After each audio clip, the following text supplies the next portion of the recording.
Ya.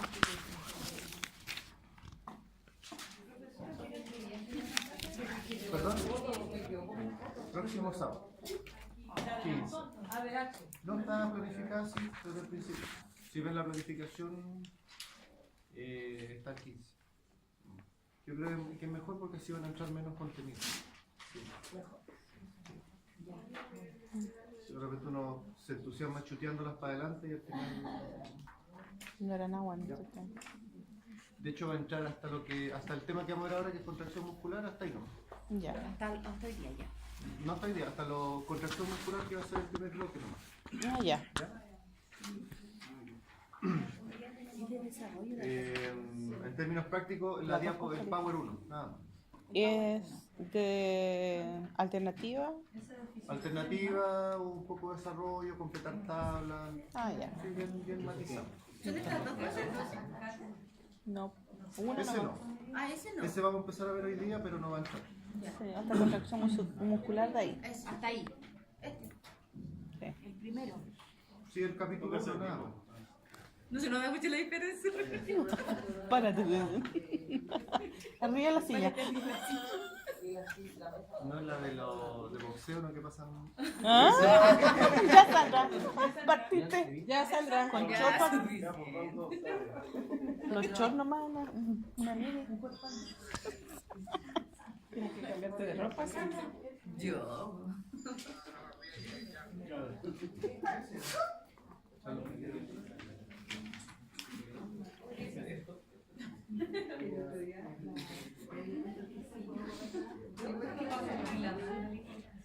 ¿Está bien ahí? ¿No está muy oscuro? ¿Está bien? Está bien. Para que se vea. Que no sabe lo que sí. Quesillo. Para el audio. Dile asquerosa. Puércate. ¿Qué te cuesta esa palabra? ¿Qué puércate? ¿Ah? De tomarse demasiado. Oye, Sandra, y al final no nos trajiste. ¿Qué era lo que me había dado el otro día? Las bolsas, pues les pasé la bolsita. No, otra ¿Cómo cosa. están? Buenas tardes. Algo para comer, me había traído. No me acuerdo de darle. Unas nueces. Las nueces bien.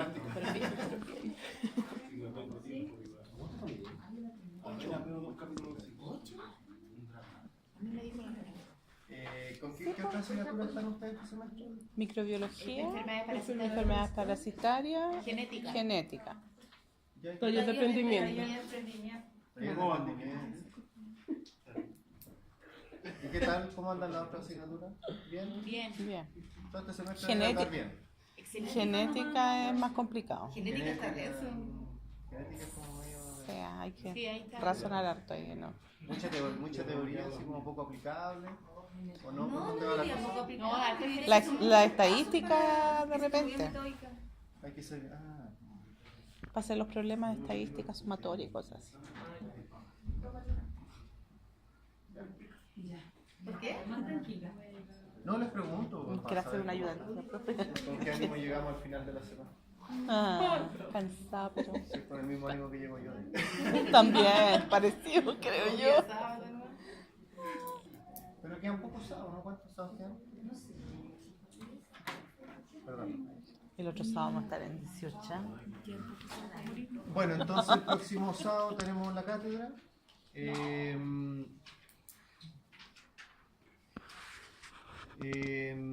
No se pregunta nada que no hayamos visto en clase. No necesariamente nada que no esté en el Power, ¿cierto? Porque hablamos mucho más de lo que hay en el Power. Así que de pronto si hubiera una pregunta, cualquier cosa que no lo hemos visto, y de repente puede pasar porque como tengo varias secciones, de repente en una sección digo algo que en otra no digo y ustedes me dicen, pues, que esto en realidad no lo vimos y ahí lo conversamos, ¿ya? Ya. No es una prueba larga, generalmente son unas 15 alternativas y hartas tablas, hay que completar tablas. Si se han fijado, hay varias como tablas en que uno compara funciones de un sistema, de otro, etcétera. Eso no tiene que ser literal a lo del Power, sino que ustedes Con las palabras. expliquen lo que entienden y cómo comparan y cuáles son los datos que hay en cada uno. También pueden haber esquemas, completen las partes del esquema. Y puede parecer como bien básico, pero demuestra si es que efectivamente Entendí. manejan la información. ¿Ya? A mí en realidad no me gustan las preguntas alternativas. No me gustan. Pero hay que hacerlo. Hay una o dos también de desarrollo, ¿sí? En que se plantea una pregunta como bien general y usted se explaya todo lo que pueda decir al respecto. ¿Ya? O sea, Dos planes la Paula. No hay mínimo para explayarse. Donde hay espacio para todo. Hay que sacar ah, no, más. sí, sí hay espacio. ¿Ya? La Paula. Va a haber clases, prueba y clase. Así que no sé por qué si prefieren hacer la prueba en el primer bloque. Al tiro. Al tiro. Sí, al tiro no. Sí. Ya. Así que lleguen, Estudiamos. lleguen a estudiar. No, que lleguen a la hora. Lo último que nos falta ver entonces del primer capítulo es el sistema nervioso somático. Lo último que vimos la semana pasada hablamos del porción sistema autónoma. nervioso autónomo y hablamos del sistema simpático, el sistema parasimpático. Cómo sus funciones de cierta manera se antagonizaban. Vimos cuáles eran los efectos de cada uno de los sistemas en algunos ejemplos de tejidos y órganos. Y siempre recordando que el sistema parasimpático es el que funcionaba en reposo y el sistema simpático cuando había una situación de alerta. Y los comparamos no solamente en términos de funciones, sino que también anatómicamente vimos algunas diferencias, como por ejemplo de qué segmentos de la médula nacen los nervios de cada sistema, o la longitud que tenía cada uno de los nervios de cada sistema también, y los neurotransmisores.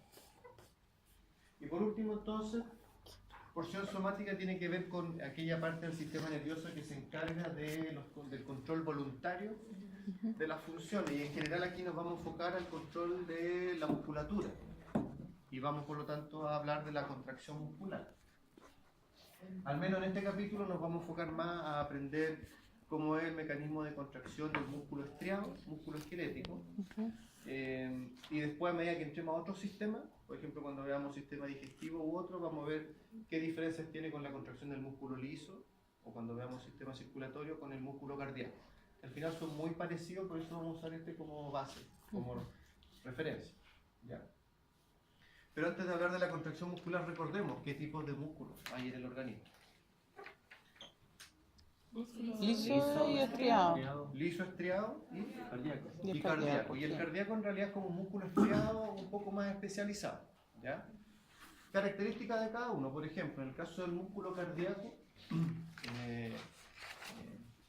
corresponde al miocardio, al tejido miocárdico. Posee la primera característica que es autónomo.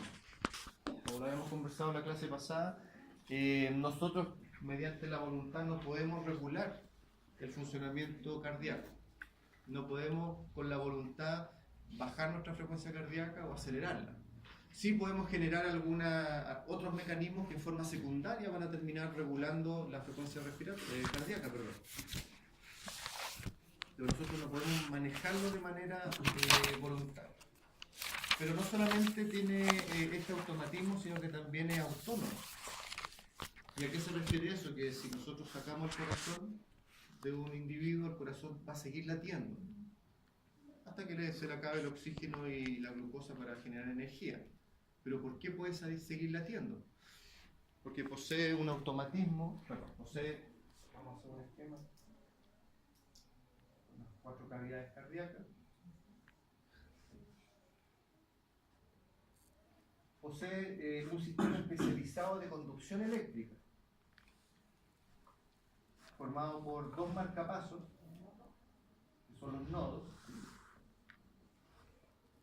Un nodo sinusal que está en la aurícula y un nodo auriculoventricular. Estos son los nodos que son los que generan el primer impulso eléctrico.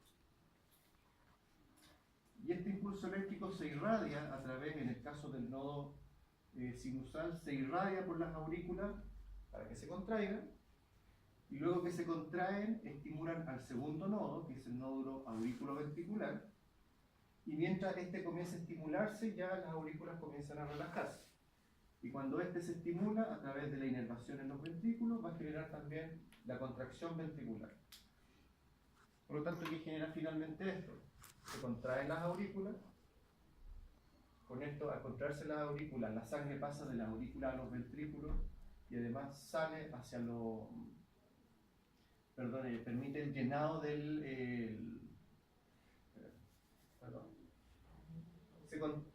Primero, lo que pasa es que en la fase de relajación se llenan las aurículas, que provienen o del organismo, ¿cierto?, por el corazón izquierdo, o bien provienen de los pulmones, ¿sí?, la sangre que retorna de los pulmones. Tenemos nuestras aurículas llenas, se contraen las aurículas para que la sangre pase a los ventrículos. Cuando esto se empieza a relajar, permite que se vuelvan a llenar, pero mientras el ventrículo se está llenando, viene la contracción ventricular con el segundo paso, lo que permite entonces la expulsión de la sangre, ya sea a través de la aorta hacia el resto del organismo, o bien las arterias pulmonares hacia, por supuesto, los pulmones. Esto lo vamos a ver en detalle después. Lo único que nos tiene que quedar por ahora claro es que este sistema es totalmente autónomo porque es el propio corazón el que genera estas descargas.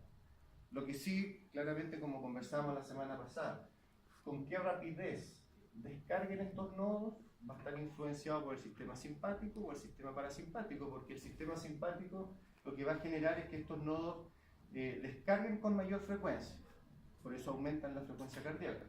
En cambio, el sistema parasimpático con la acetilcolina hace que la rapidez de descarga sea mucho más lenta, y por lo tanto hace que se regule la frecuencia cardíaca. Si nosotros sacamos el corazón y lo colocamos sobre la mesa, va a tener una frecuencia que se denomina frecuencia intrínseca, que es en forma natural cómo descargan estos dos marcapasos sin el efecto del sistema simpático y el sistema parasimpático.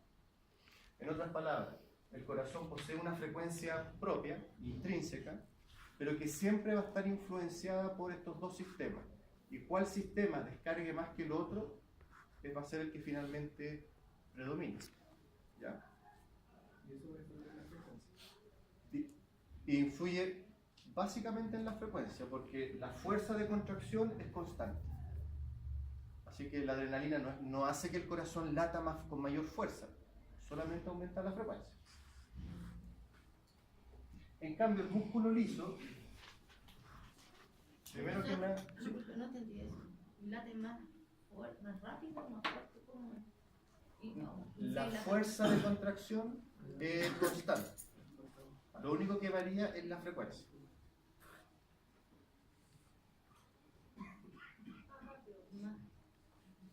Más rápido, pero no es que el músculo se contraiga con mayor fuerza, sino que se contrae siempre igual, pero qué tan rápido se relaja y se contraiga es lo que está influenciado por el sistema simpático y parasimpático.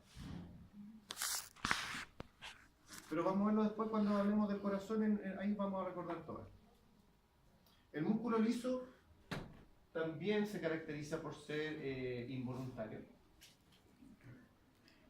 Generalmente se encuentra en las vísceras. En general, todos los tejidos que requieran de alguna forma generar movimientos de relajación y de contracción. Por ejemplo, el sistema digestivo, como se ve en la imagen.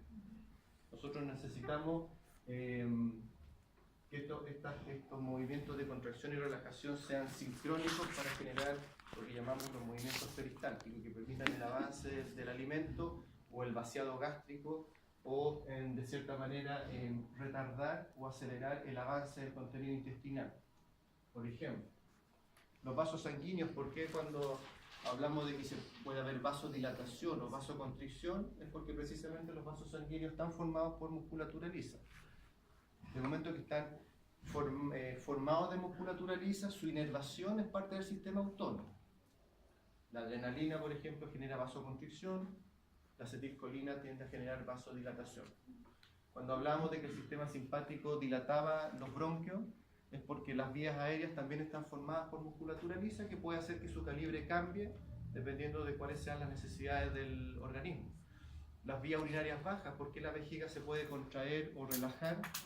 Precisamente porque está formado por musculatura lisa.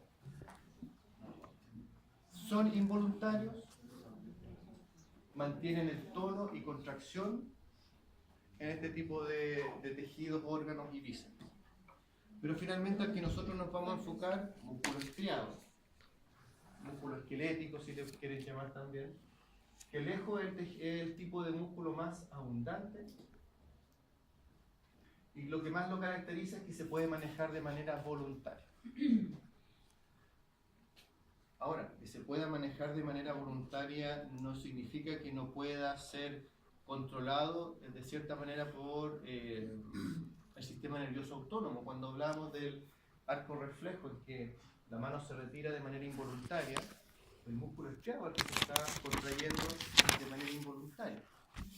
Pero sí conversábamos que si nosotros voluntariamente queremos dejar la mano y seguir quemándonos, la voluntad va a primar por sobre el funcionamiento del arco reflejo. Ahora, principales funciones del músculo estriado: función de locomoción y postural. Y en este tipo de músculo entonces en el que nos vamos a enfocar para comprender los mecanismos de la contracción muscular.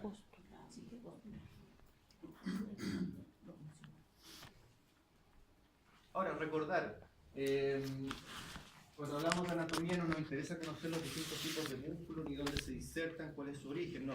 Principalmente de qué está formado un músculo. Y una masa muscular está formada por varias estructuras. Partiendo, un músculo completo está formado por varios fascículos musculares, como vemos en esta imagen. Y cada fascículo está formado por fibrillas y fibras musculares. Cuando hablamos de una célula muscular, y la verdad que la célula muscular es una célula bastante particular, está muy especializada porque primero es una sola célula multinucleada.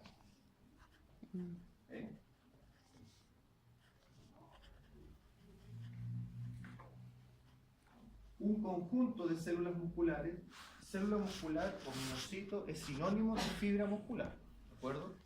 La fibra muscular es una estructura alargada que corresponde a una sola célula muscular que finalmente, si uno lo analiza histológicamente, corresponde a la fusión de gran cantidad de células. La cantidad de núcleo acusa precisamente ese origen. Por lo tanto, si nosotros queremos entender por qué un músculo se contrae, tenemos que averiguar por qué la fibra muscular, la célula muscular, logra contraerse.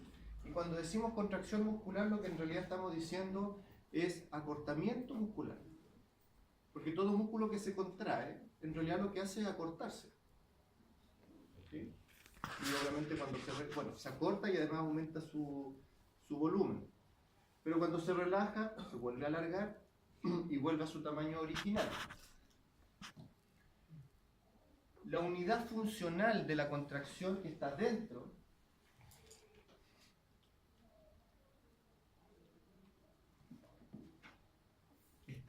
de la célula muscular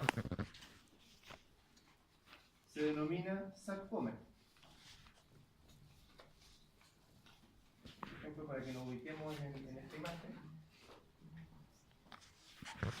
todo esto es una célula muscular muy larga, multinucleada, y dentro de la célula muscular tenemos estas unidades que se denominan sarcómeros.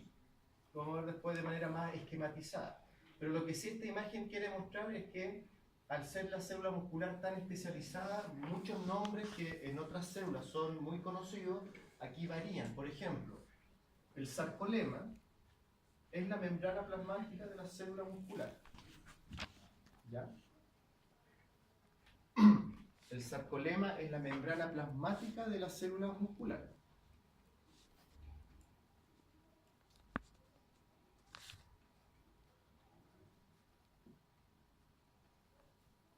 Y si se fijan, la membrana no está solamente sobre la célula muscular, sino que se imagina y rodea a los sarcómeros que están en su interior. ¿Por qué tiene que ser así? Porque la fibra muscular es una fibra que es eléctricamente excitable. Cuando nosotros dibujábamos en el arco reflejo, que finalmente llegaba la neurona motora al músculo para que éste se contrajera, lo que realmente ocurre acá es que ocurre una sinapsis entre la neurona y la fibra muscular. Y lo que la neurona genera en la fibra muscular es un nuevo impulso eléctrico. el cual se genera en la membrana y al estar invaginado y rodeando al resto de los sarcómeros, que vamos a decir ya lo que es, hace que el impulso eléctrico no solamente esté en la superficie, sino que entre y estimule a todos los sarcómeros que están dentro de la fibra muscular, célula muscular. Nosotros vemos una red acá de color amarillo que se denomina retículo sarcoplásmico. Bueno, de partida, sarco significa músculo, así de simple. De ahí la variación de los nombres nada más. El retículo sarcoplásmico en realidad corresponde al retículo endoplásmico de otras células, liso y rugoso. Pero ¿por qué aquí se destaca tanto? Porque es el principal conductor y el principal almacenamiento de calcio en la fibra muscular. El retículo sarcoplásmico es el principal lugar donde se almacena el calcio en la célula muscular. ¿Y por qué hablamos del calcio? Porque el electrolito clave para que la contracción muscular se produzca es el calcio. Vamos a ver a continuación por qué. Retículo Sarcoplásmico.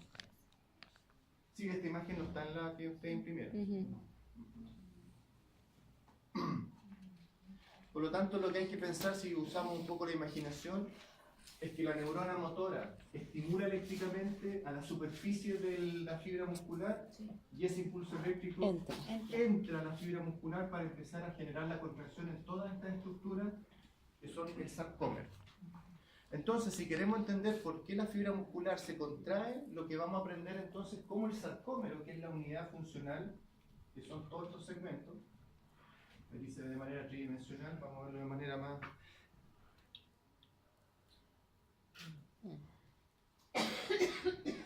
Cómo el sarcómero logra acortarse, porque si finalmente llegamos a la conclusión que funcionalmente el músculo está hecho de miles o millones de sarcómeros,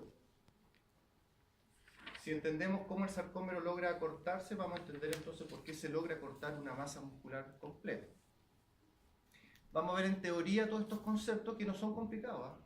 Y al final lo rematamos con un video y ahí va a quedar mucho detalle. Lo que hay que entender entonces es que el sarcómero, y lo vamos a esquematizar acá para que también ustedes lo vayan dibujando, muy simple.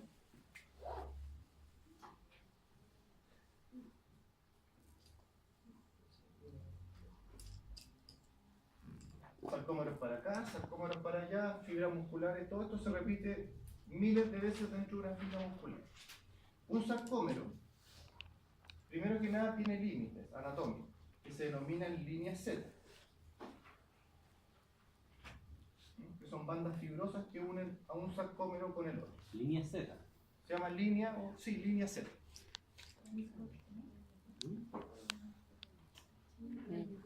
Disco Z, banda Z. Quedémonos con la Z.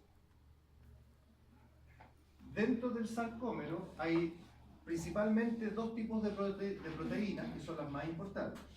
Actina y miosina. Claro, la actina y la miosina. Primero, en las líneas Z, ¿sí? Está anclada la actina. La actina es una proteína globular, pero la gracia es que esta actina se organiza en forma de como collares, como cadenas, espirales. ¿Se fijan el color celeste? Yo tengo que hacer de esta manera. Están anclados a la línea Z.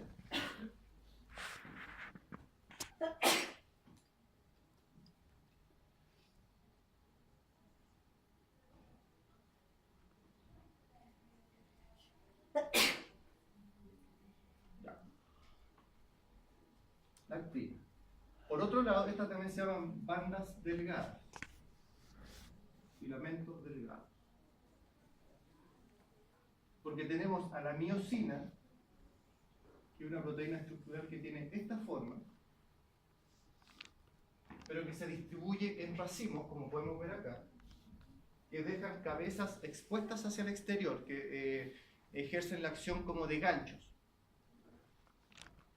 claramente son más gruesas, por lo tanto estas se denominan bandas gruesas. ¿Y cómo se dispone la miosina dentro del sarcómero? Tenemos otra línea media, que es la línea A, de la cual nacen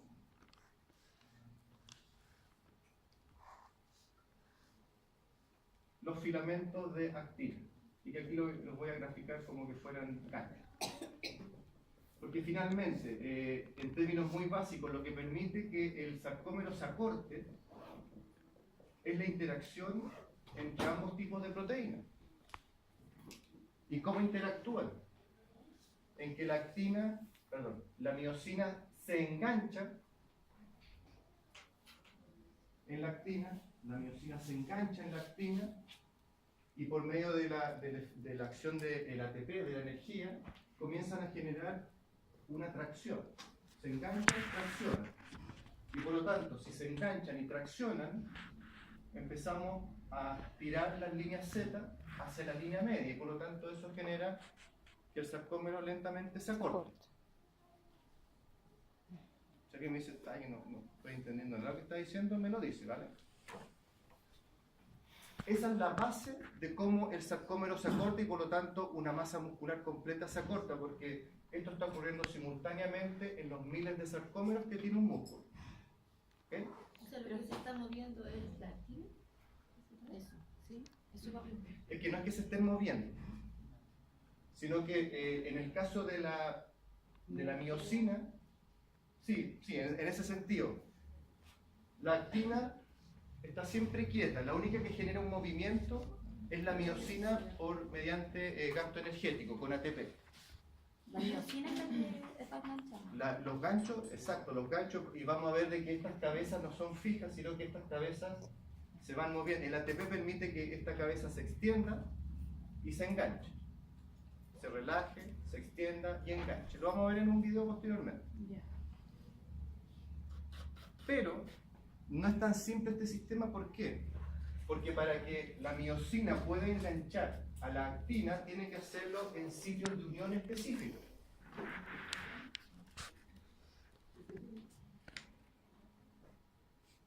No, esa imagen va a confundir.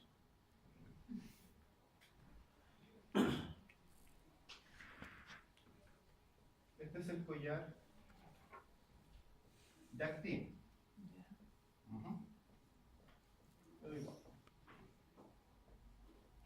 La cual tiene sitios de unión cada cierto tramo para que las cabezas de miosina, cuando generen este movimiento gracias a la acción de la energía, se enganchan. Se enganchan, todas se enganchan, y gracias a la energía la cabeza gira así, y por lo tanto tracciona toda la cadena de actina.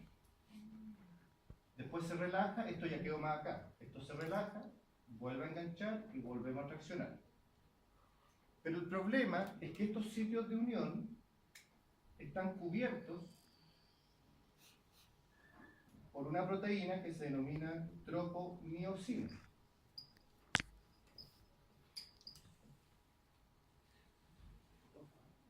Tropomiosina. Tropomiosina. Entonces aquí uno dice, bueno, pero ¿qué sentido tiene que los sitios de unión que precisamente permiten el anclaje y la contracción muscular a través del acortamiento del sarcómero estén cubiertos? Bueno, porque esta proteína llamada tropomiosina está asociada además con una proteína, a cierto tramo también, que se denomina troponina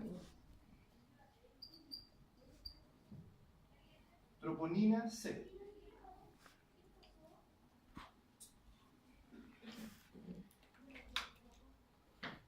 Y la C hace referencia al electrolito clave para la contracción muscular, que es el Calcio. calcio. ¿Por qué? Porque cuando entra el calcio al sarcómero, todo esto se inunda de calcio, el calcio se une a la troponina C, y cuando se unen genera un cambio de conformación en que hace girar a la tropomiosina, dejando libres los sitios de unión. Y solo en ese momento es cuando la actina, gracias a la acción del ATP, puede empezar a hacer este trabajo de anclaje. Entonces, cuando decimos que el calcio es fundamental para la contracción muscular, queda muy claro porque si no hay calcio, no se mueve la tropomiosina y los sitios de unión nunca van a quedar expuestos. ¿Cómo ocurre la relajación muscular? Mediante un mecanismo que vamos a ver a continuación. El calcio es bombeado hacia afuera del sarcómero y devuelto al retículo sarcoplásmico, porque ahora entendemos por qué el retículo sarcoplásmico lo destacamos, porque aquí se almacena el calcio. Cuando llega el impulso nervioso y estimula la fibra muscular, este estímulo eléctrico hace que el retículo sarcoplásmico empiece a bombear el calcio hacia adentro del sarcómero. Pero cuando ya para el estímulo nervioso, en otras palabras, quiero que el músculo ahora se relaje. ¿Perdón? Sí, porque existen bombas de calcio que empiezan a sacar el sarcómero, el calcio del sarcómero, de vuelta al retículo sarcoplásmico, y de momento que esto queda sin calcio, se vuelven a tapar los sitios de unión y ya la contracción no es posible. Y todo esto que estaba anclado se suelta y por lo tanto empieza a volver a su tamaño normal. Veámoslo en un video entonces. Permiso. ¿Alguna consulta? No son más que 4 proteínas las que hay que aprender y lo importante es qué función tiene cada una. Y aquí en el video, las más importantes, actina y miosina. Tropomiosina que... Son las chiquititas que están ahí. No, esos son los sitios de unión, donde se va a enganchar la miosina.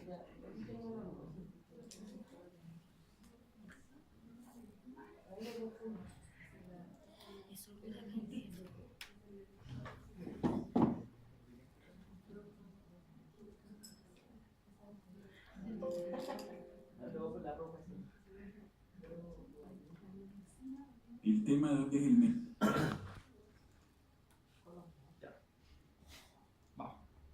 mecanismo de la contracción muscular. Recuerda que la unidad funcional de la contracción del músculo esquelético se llama sarcómero. Tenemos el músculo esquelético que está formado por haces, los haces están formados. Aquí queda claro por qué el músculo estriado se llama de esa forma. ¿Sí? Porque podemos observar estrías, bandas en las fibras musculares. ¿Y de dónde nacen estas bandas de distintos colores? Precisamente de esta imagen, porque tenemos filamentos finos y gruesos. Cuando solo se ven los filamentos finos, es un color mucho más pálido. Cuando están superpuestos ambos tipos de proteínas, se ve mucho más oscuro, más denso. Y cuando solo hay filamentos gruesos, se ve un poco más claro que la mezcla de ambos, pero más oscuro que las bandas finas. Eso es lo que hace que se vean las estrías entonces de distintos colores. Además aquí se notan muy bien las líneas Z, que son los límites de los sarcómeros, y la línea A, que está justo en la línea media del sarcómero. ¿De acuerdo? Por fibras y las fibras por miofibrillas. Esas miofibrillas tenemos dos tipos, las delgadas, que son las actinas, el filamento delgado, que es la actina, y el filamento grueso, que es la miosina. Recuerda que el sarcómero es la unidad funcional, se encuentra entre dos discos Z. Hoy vamos a ver el mecanismo de la contracción, que es muy importante que lo sepas. Como puedes ver ahí, los filamentos delgados y gruesos. Veamos qué es lo que ocurre dentro. Los iones de calcio, que vas a ver en morado ya mismo, se unen a la troponina C. Estos son liberados por el retículo sarcoplásmico. Al unirse a la troponina, esta cambia de forma y provoca el desplazamiento de la tropomiosina. Este desplazamiento que estás viendo deja libre al sitio activo de la actina. ¿Para qué? Para que la cabeza de miosina se pueda unir. Recuerda que la cabeza de miosina debe ser activada antes de que el mecanismo paso a paso de la contracción empiece.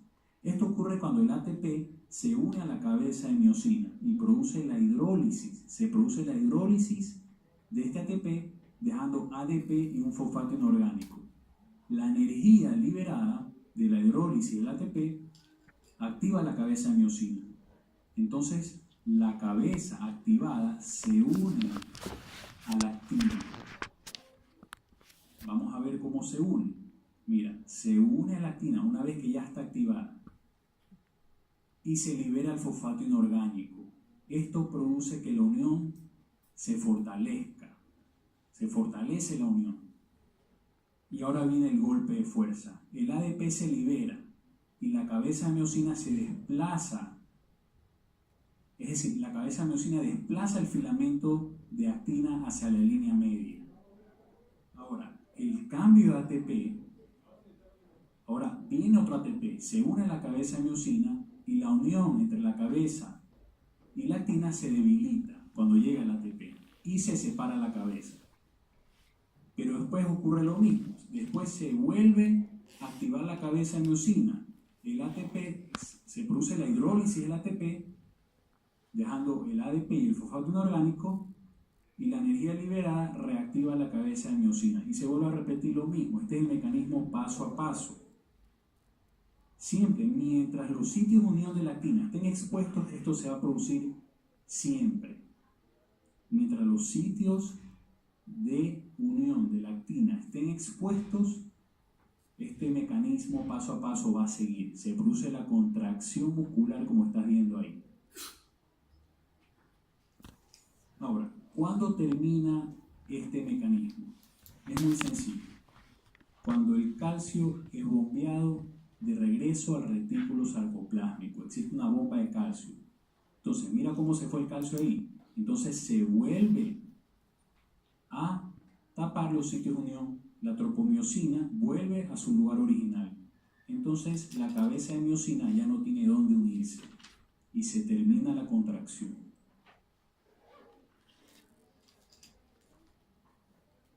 No es más que eso. ¿Alguna duda? ¿Consulta?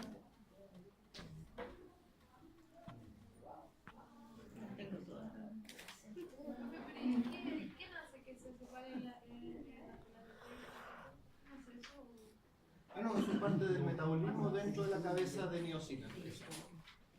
Recuerden, ahí lo importante que fue lo que hace que la ATP sea una molécula que para nosotros es sinónimo de energía. ¿Por qué el ATP es sinónimo de energía? El ATP se llama ATP precisamente ¿por qué? Porque tiene 3 Fosfato. y son los enlaces de fósforo que son de alta energía. Por lo tanto, cuando estos enlaces se rompen, se hidrolizan, la energía que se libera dentro de ese proceso es, imagínense si tenemos 3 moléculas de fósforo. Por lo tanto, cuando hablamos de que el trabajo muscular claramente implica la degradación del ATP en ADP y fosfato, liberación de energía, y cuando se libera energía se libera en forma de ¿qué cosa? De calor. Por eso entonces primero el ejercicio muscular genera un aumento de la temperatura corporal, un aumento del metabolismo, y se entiende también por qué un mecanismo para subir la temperatura corporal que conversábamos era este mecanismo de que tiriten los músculos, a la termogénesis tiritante. Por lo tanto, finalmente, claro, es la separación del enlace lo que genera la acción de la miosina sobre la actina. Entonces acá hay 2 componentes, aparte de la estructura proteica, 2 cosas que nunca pueden faltar para que la contracción muscular ocurra: el calcio y energía. ¿Ah? Ahora, si vamos un poco más atrás, ¿cómo llega el estímulo para que la fibra muscular comience todo este proceso?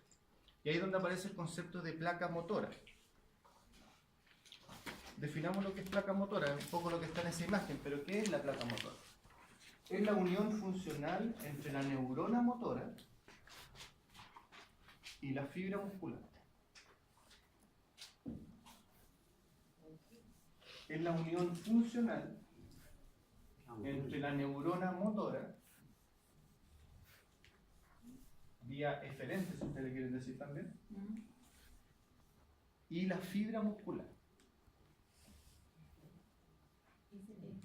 Eferente, sí, pero neurona motora, de ahí el nombre de placa motora también.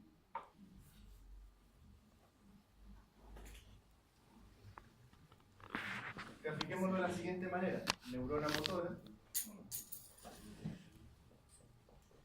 fibra muscular. Veamos paso a paso cómo funciona la placa motora entonces. Primero, recuerden que la sinapsis, aquí lo que ocurre es una sinapsis entre la neurona y la fibra muscular. Entre ambos queda lo que se denomina un espacio sináptico. Cuando llega el impulso nervioso que le trae ¿qué información? Que el músculo debe contraerse. Lo que genera en el final del botón sináptico, que lo vamos a ver después en sinapsis, en el próximo capítulo, pero solo en general, genera la liberación de neurotransmisores porque son sinapsis químicas. Que en el caso de la contracción del músculo estriado, predomina la acción de la acetilcolina, la cual es liberada hacia el espacio sináptico, y en la fibra muscular, aquí literalmente en el sarcoplasma, que era en el fondo la membrana plasmática de la fibra muscular, hay receptores específicos para la acetilcolina. Por lo tanto, el neurotransmisor sale del espacio sináptico y al tomar contacto con estos receptores, se estimula la apertura de canales de sodio. Esto va a quedar mucho más claro cuando veamos cómo se genera un impulso eléctrico en la neurona. Pero en el fondo lo que hace que se abran los canales de sodio permite que el sodio entre rápidamente a la fibra muscular y genere un impulso eléctrico que va a estimular en el retículo sarcoplásmico que se empieza a liberar calcio hacia el sarcómero. Ese es el primer paso. Si alguien dice, ¿no caché nada lo que dijo? El paso es, llega el impulso eléctrico al final de la neurona, se liberan los neurotransmisores como en cualquier sinapsis, y tenemos que ver a la fibra muscular como un tejido que es, como dijimos al principio, excitable eléctricamente, la cual también genera impulsos eléctricos. Por eso cuando les mostraba esta imagen, tenemos que pensar de que al hacer sinapsis y generar un impulso eléctrico en la fibra, todo esto se electrifica. Y además internamente, no solamente en la superficie, sino que entra. Aquí podemos ver nuevamente los sarcómeros. ¿Se fijan? Entonces la fibra muscular, finalmente, la célula muscular está hecha de sarcómeros, más citoplasma y los organelos que tendría cualquier célula. Y ahí entre medio están los núcleos celulares. Pero este impulso eléctrico además entra, toma contacto con el retículo sarcoplásmico, el cual al verse estimulado libera calcio que va a entrar al sarcómero, que son nuestras pelotitas rosadas que veíamos que empezaban a entrar al sarcómero. Porque si no entra calcio al sarcómero, no hay contracción muscular. Si seguimos los pasos entonces, entra el calcio al sarcómero, tratemos de recordar el video que habíamos visto anteriormente, y se desencadena el proceso de contracción muscular, porque como giran las proteínas, se liberan los sitios de unión, y ahí junto a la energía comienza este proceso de anclaje y de acortamiento. Hasta cuando se termine, es decir, la neurona ya no sigue transmitiendo información, y por lo tanto esta fibra muscular ya no se ve estimulada eléctricamente, y por lo tanto, ¿qué le pasa al retículo sarcoplásmico, que es el que estaba lleno de calcio antes? Ahora lo quiere de vuelta. Empieza nuevamente a bombear el calcio de vuelta, y del momento que el sarcómero empieza a quedar sin calcio, se vuelven a tapar los sitios de unión y ya la contracción no es factible. Lo cual en términos prácticos es que el músculo se va a empezar a relajar, a alargar nuevamente, porque toda esta tracción que se generó dentro del sarcómero comienza a relajarse nuevamente. Sí. ¿Y qué pasa cuando da un calambre? Viene enseguida, sí. Ahí lo vamos a ver. Viene enseguida. Falta.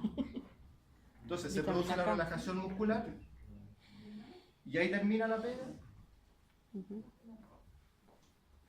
Sí, pero acá hay un tema. La acetilcolina está estimulando los receptores, ¿cierto? Pero va a llegar un punto en que ya no van a llegar más estímulos eléctricos, porque lo que yo quiero es que el músculo se relaje. Pero pero aunque no llegara un impulso eléctrico, estos neurotransmisores ya están en el espacio sináptico y están haciendo contacto con los receptores que están en la fibra muscular. Por lo tanto, tengo que tener algún mecanismo para que esta acetilcolina se degrade y frene el estímulo, porque aunque no llegaran más impulsos eléctricos, si se siguen estimulando, el músculo se va a seguir contrayendo. Entonces ahí aparece la palabra que tenemos ahí destacada en negrita, que es la acetilcolinesterasa, que el mismo nombre ya nos indica qué hace. ¿Qué hace? Si una palabra termina en asa, ¿qué es lo que es? Enzima. Es una enzima, es decir, es una enzima que degrada la acetilcolina. Entonces, cuando ya pasa el estímulo a la fibra muscular, se libera acetilcolinesterasa al espacio sináptico y que lo que hace empieza a degradar toda la acetilcolina que pueda haber en el espacio. Y por lo tanto, el estímulo a los receptores se detiene. Y ahí ya tenemos claramente la relajación muscular.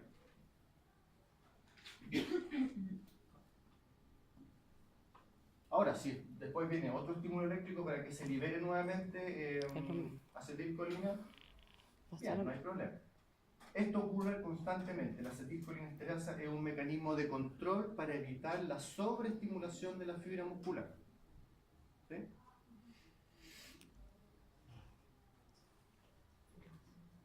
¿Qué podríamos decir de la acetilcolinesterasa para entender su efecto? ¿Hablamos de los órganos fosforados? ¿Pero les suena? Si no, no importa. Ahora yo les cuento. Los órganos fosforados son un grupo de sustancias químicas que se utilizan como insecticidas. Porque cuando ustedes echan insecticida en su casa o le echan insecticida a una mosca, ¿por qué se muere la mosca? Que es tóxico también. Es tóxico. ¿Por qué es tóxico? ¿Qué le hace a la mosca? O sea, si hubiera que hacerle una autopsia a la mosca, ¿la causa de muerte sería? Envenenamiento. Envenenamiento por insecticida.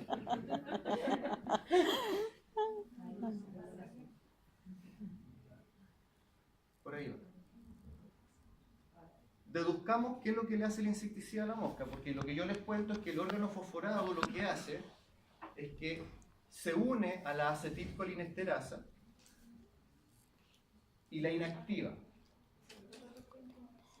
Por lo tanto, claro, lo que ocurre en las fibras musculares, de la mosca, es que la fibra muscular se mantiene estimulada constantemente porque la acetilcolinesterasa quedó atrapada por el órgano fosforado. Y como el músculo, recuerden que un músculo cuando se mantiene estimulado finalmente termina en una parálisis. ¿De qué muere la mosca entonces? De un paro respiratorio, de parálisis de los músculos respiratorios, bueno, y de los músculos de todo el cuerpo, de todo el organismo.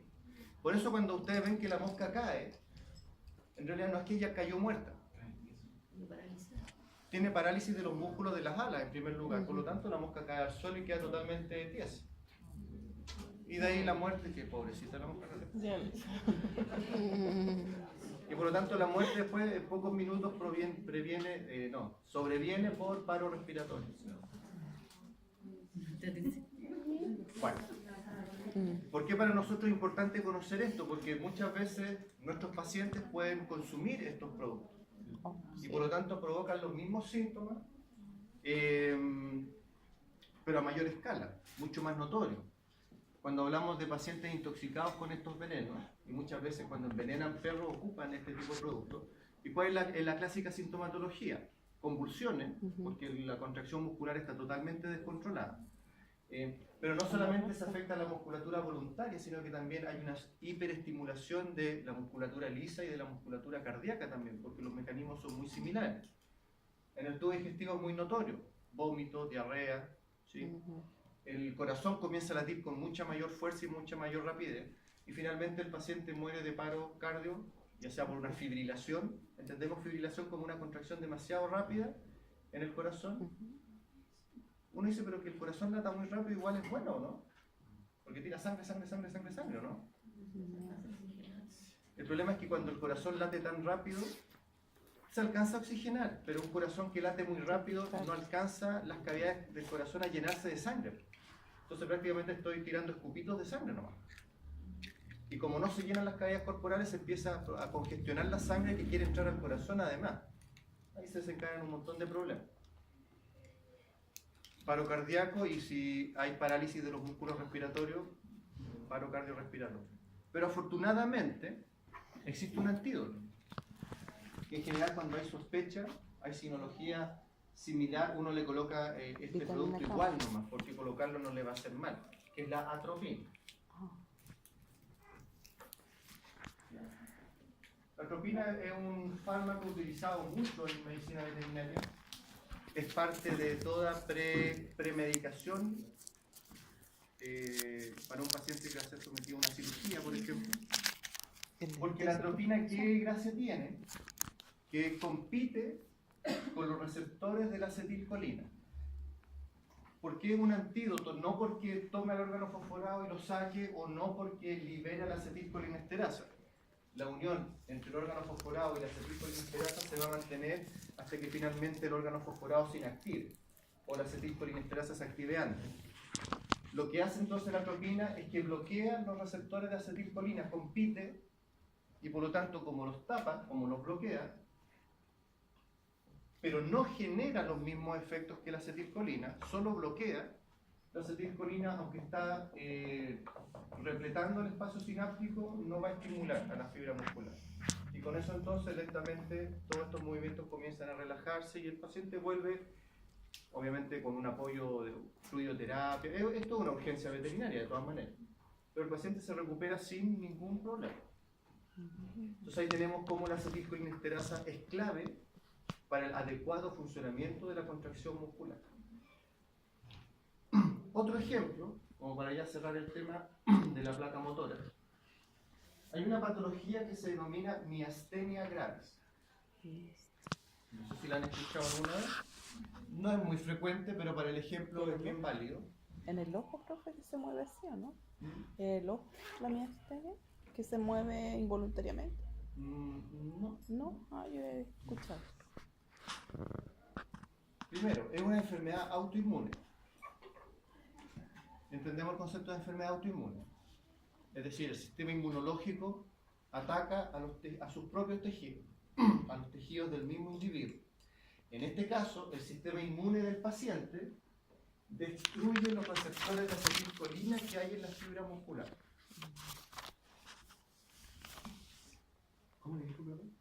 El sistema inmunológico reconoce como extraños los receptores de acetilcolina de la fibra muscular y comienza a destruir. Ahora, esta es una destrucción gradual, años. ¿Ya? ACH es acetilcolina. Acetilcolina, sí, perdón. Es gradual, por lo tanto, entendiendo lo que hablábamos de la placa motora, ¿cuáles síntomas va a presentar un individuo con esta enfermedad?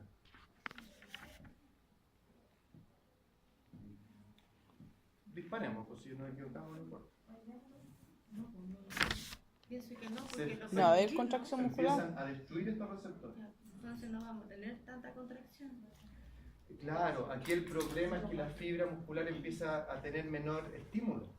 Aunque se llegue el impulso eléctrico, aunque se liberen los neurotransmisores, Y entre el caso. no tiene la vía de cómo estimular a la fibra muscular porque los receptores se van destruyendo paulatinamente. Por lo tanto, el individuo empieza cada vez a tener mayor debilidad muscular, comienza a reaccionar de manera más lenta frente a los movimientos, frente a los reflejos. Y el problema es que esto no ocurre solo en los músculos voluntarios, ¿sí? También ocurre en los músculos musculatura lisa. Por lo tanto, empieza a haber una disminución de toda la capacidad muscular del individuo para contraerse. Y esa triade cardíaca también. Es que vamos a ver en el corazón que el corazón no depende tanto de neurotransmisores, como tiene su automatismo, no depende de que unas neuronas le manden sustancias químicas. Por lo tanto, el individuo comienza lentamente a... no degradarse. No puede Su moverse. función motora comienza a Enlentecerse. deteriorarse gradualmente, hasta que finalmente, Postrado. postrado, claro. Como la esclerosis múltiple, que también afecta a la musculatura. Sintomatológicamente se parece mucho, claro. claro que hay degeneración neuronal. En este caso la neurona está perfecta, el problema está Y en la los fibra receptores. muscular y sus receptores. Y vamos a ver a través del curso que receptores para acetilcolina no hay solamente en la fibra muscular. Del momento que la acetilcolina regula el sistema parasimpático, tienen que haber receptores de acetilcolina en todos los órganos y tejidos que inervan el sistema parasimpático. Y ahí Para todo la eso. respiración. Entonces, por ejemplo,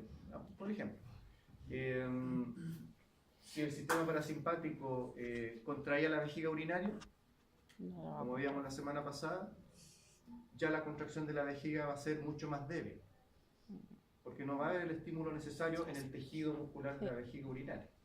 O bien, si estimulaba la salivación, ya no va a tener cómo estimular a la glándula salival para que produzca saliva. Por lo tanto, todos esos efectos del sistema parasimpático que están relacionados a la acetilcolina empiezan a deprimirse.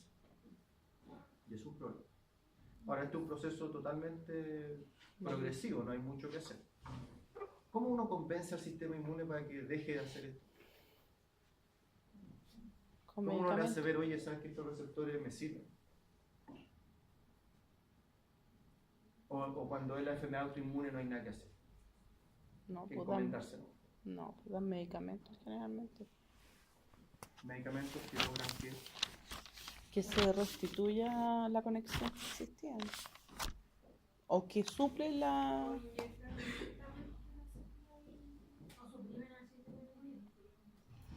Ya, por ahí al fondo me dedico más. Por ejemplo, aquí no me sirve meter mucha más acetilcolina porque el problema es que los receptores no tienen cómo estimularse. No puedo dar una droga para que nazcan como callampas nuevos receptores.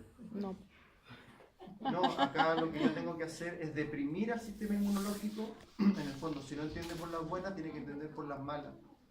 El problema de deprimir el sistema inmunológico de un individuo, claro, todos los efectos secundarios que eso implica. Pero bueno, es una cosa o la otra. No lo pueden engañar. También pensar que otra cosa es solo receptores. Porque hay más O receptores. sea, hacerle entrar en razón, dice. es que no van a crecer. No, pues no hay nada que hacer ahí. Si no, las enfermedades autoinmunes no serían tan graves como lo son. Ahora, las drogas inmunosupresoras ahora son mucho más selectivas. Y las dosis hay que controlarlas muy bien, hay que estar chequeando constantemente los niveles de glóbulos blancos, porque esto es algo de por vida. O sea, es un problema, es grave. Afortunadamente una patología como esta tiene muy poca prevalencia.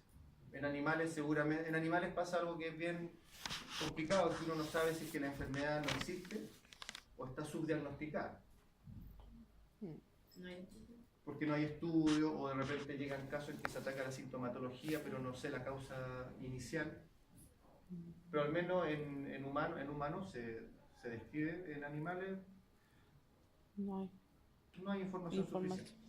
Pero solamente lo usamos como un ejemplo de cómo la función de la placa motora puede afectarse o porque no tengo suficiente estímulo o porque el estímulo es demasiado exagerado.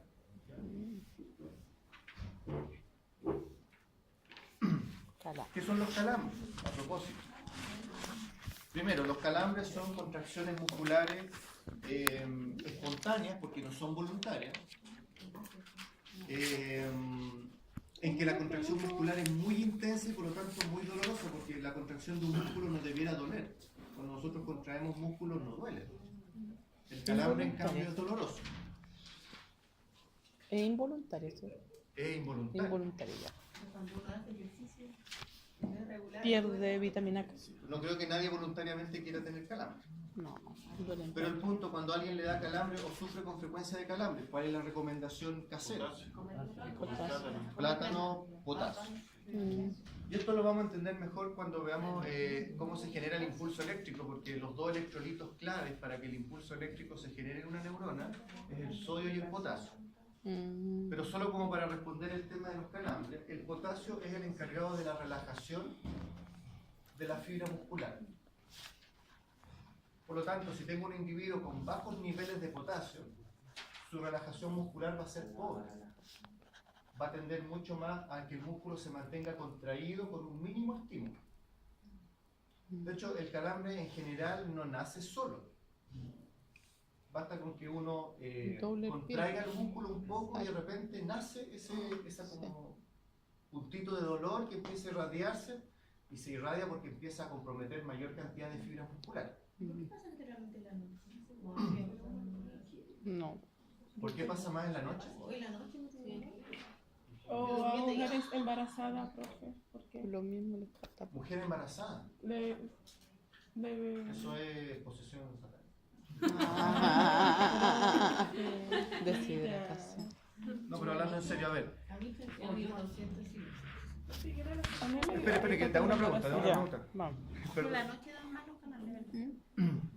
No sé, ¿alguien sufre de calambre con frecuencia? Sí, a mí me dio mucha calambre yo estando embarazada.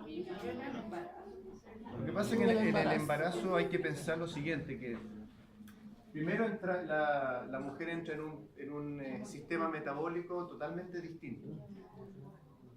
La guagua se come todo. Pero tiene que ver mucho con una alimentación que a lo mejor puede de cierta manera no Equilibrar. ser suficientemente rica en potasio. Y cuando dice la guagua se come todo, lo que en el fondo ella quiso decir, el subtítulo dice que se prioriza la nutrición y crecimiento del feto versus el de la madre.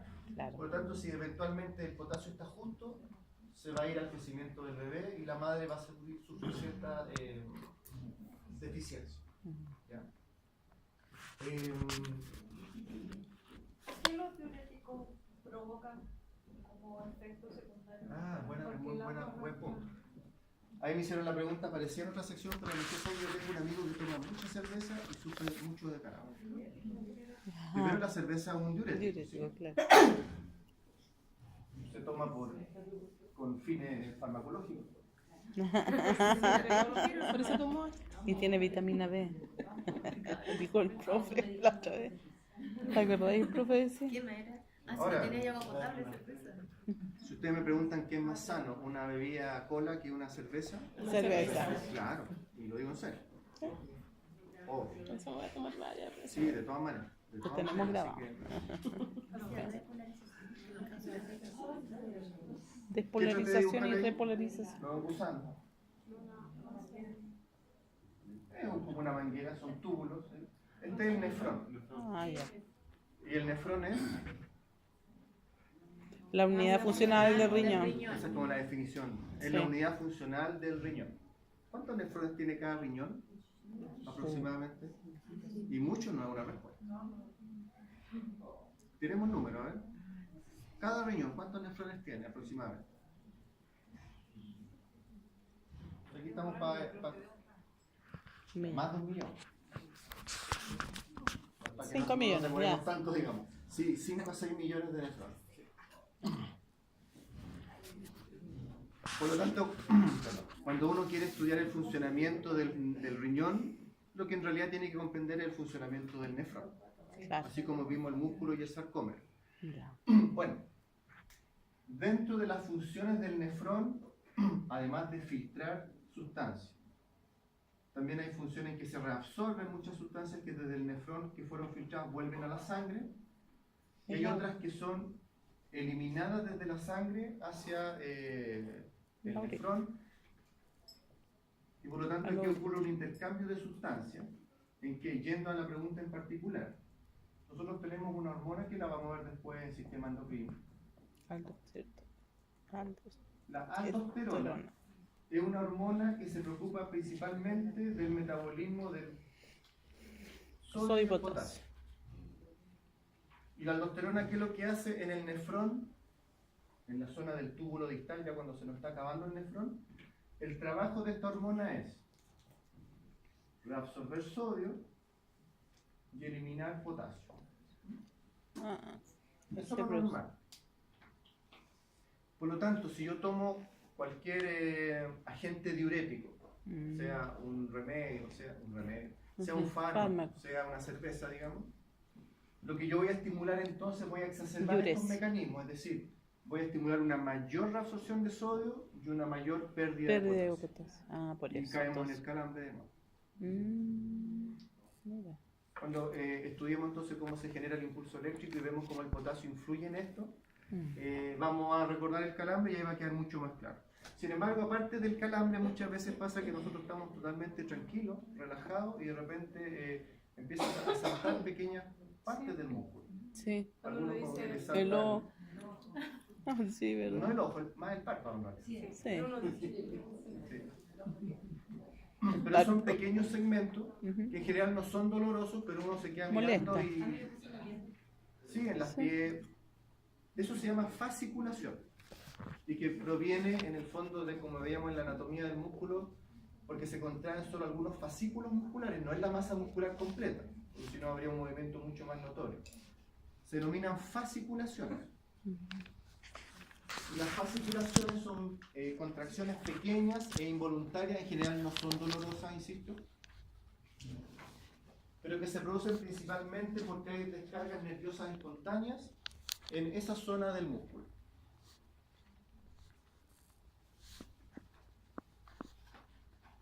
Que en términos clínicos en realidad no tienen ninguna relevancia.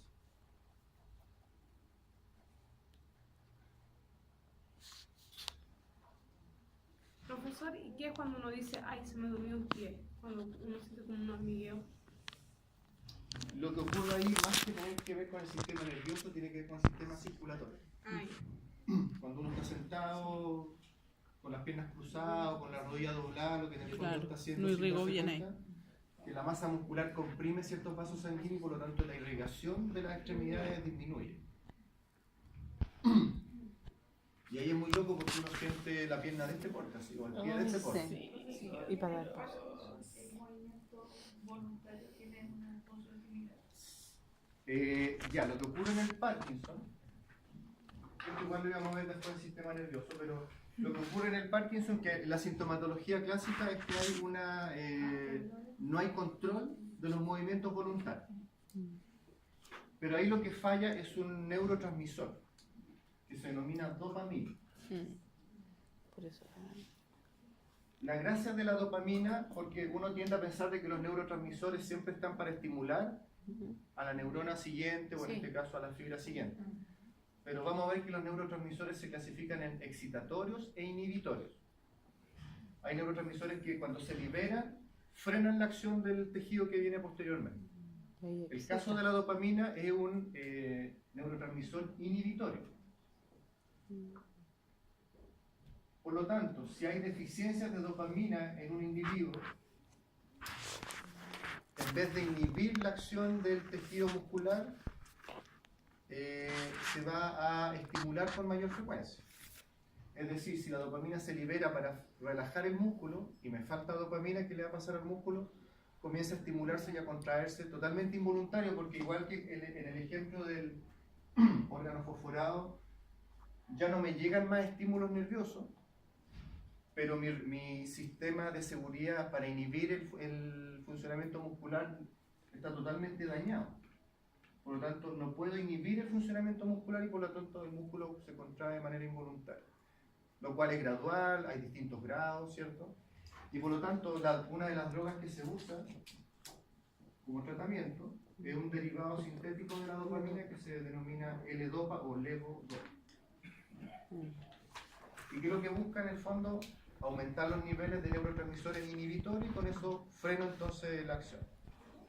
Pero cuando ¿cuál es el problema? Que cuando un tejido deja de ser estimulado con cierta frecuencia o inhibido dependiendo de la acción, comienza a haber un deterioro en ese tejido. Por ejemplo, ¿por qué? No, dejémoslo así. El punto es que empieza a haber degeneración neuronal por falta de la acción inhibitoria, por lo tanto, no es tan simple como démosle lo que falta para que el tema se arregle. Pero Ese tejido neuronal ya quedó con cierto daño y por lo tanto ya no va a volver a ser lo mismo que era antes. ¿No? Ahora, por ejemplo, hay muchos reportajes, reportajes, viajes a palabra, Sí. reportajes. Bueno, hay muchas investigaciones que muestran, por ejemplo, los efectos de la marihuana sobre los pacientes con Parkinson. Y al menos lo que Liberan se ve en el dopamina. video, los efectos son notables. ¿Por qué? Porque el Porque libera THC de la marihuana estimula la producción de muchos neurotransmisores inhibitores. Y por lo tanto, aunque no tengo la dopamina que yo espero que actúe en este caso, tengo la acción de otros neurotransmisores. por ejemplo. Generalmente el THC estimula mucho neurotransmisores inhibitorios. Por eso el efecto de la marihuana es que el individuo anda como piola, relajado, así como, principalmente por eso, principalmente. Ahora ustedes me preguntan, yo no consumo marihuana, pero le encuentro muchas cuestiones positivas. Si me preguntan qué es más tóxico, un cigarrillo que un pito de marihuana, el cigarro es mucho más tóxico, tiene todas estas sustancias tóxicas, aparte del tabaco. Si fuera solo tabaco sería otra cosa. Y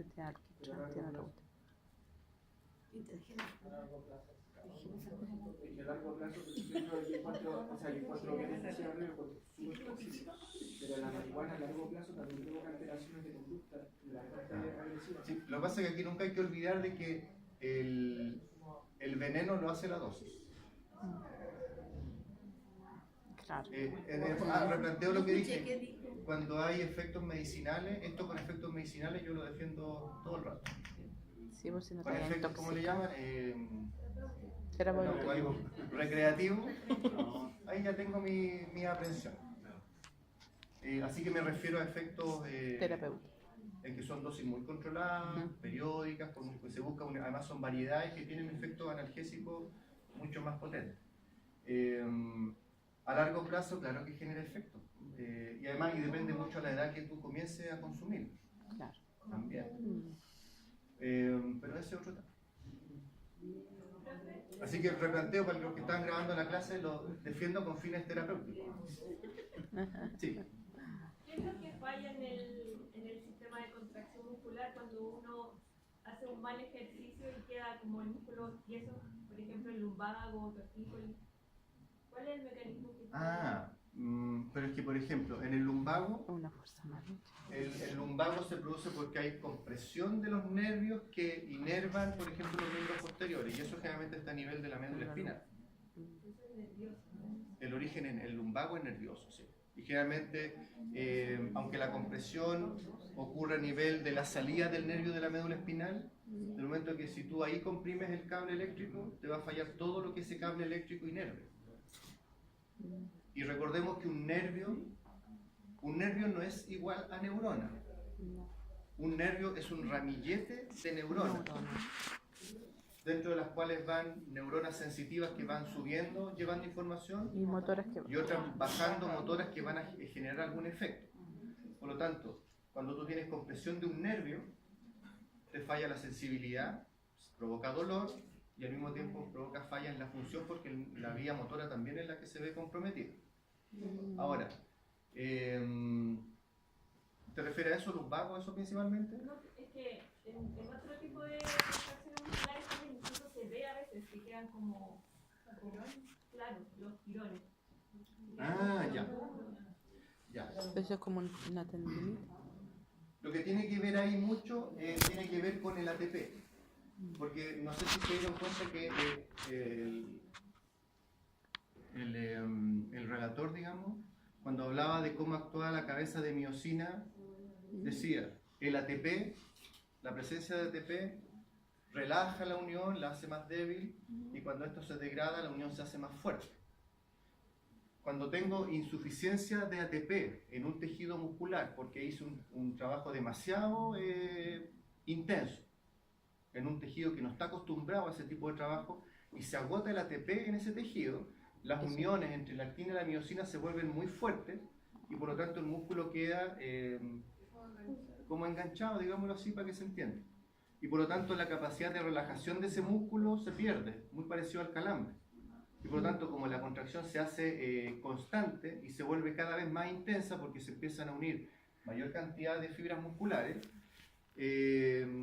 primero, contracción es acortamiento. Entonces tú ves una pelota muscular porque se acortaron esas fibras musculares, esa zona del tejido muscular, y además comienza a ser doloroso por la misma razón. Por lo tanto, ¿qué uno puede hacer en esos casos? ¿Qué hace uno para liberar los calambres también?